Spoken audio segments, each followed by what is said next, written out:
Pertama, pengertian resiko. Resiko dapat diartikan sebagai kerugian, kemungkinan kerugian atau ketidakpastian.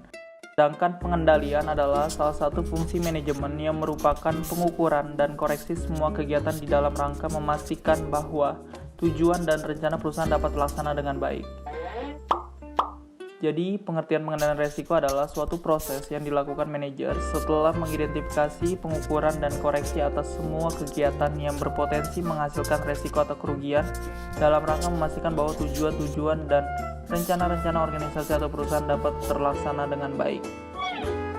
Cara meminimumkan resiko kerugian. Yang pertama, melakukan pencegahan dan pengurangan terhadap kemungkinan terjadinya peristiwa yang menimbulkan kerugian.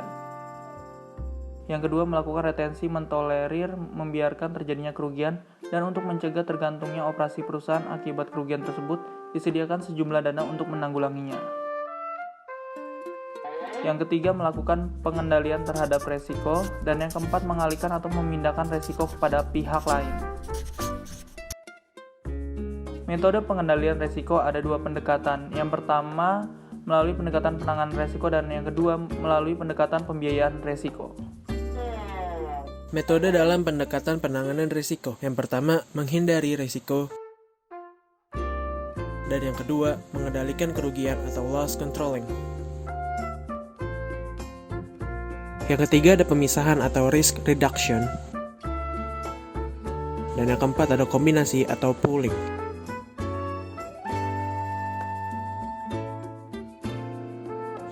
Yang kelima, pemindahan risiko atau risk transfer.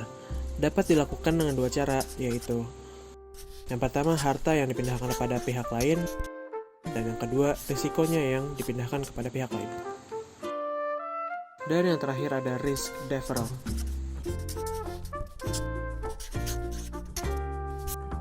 Metode dalam pendekatan pembiayaan risiko. Yang pertama, risk financing transfer.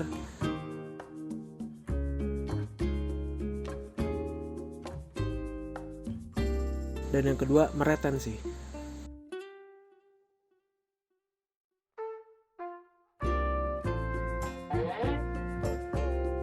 Pengertian hazard. Hazard adalah keadaan yang dapat menimbulkan, mempertinggi, atau memperbesar tingkat kemungkinan dari terjadi risiko. Macam-macam hazard.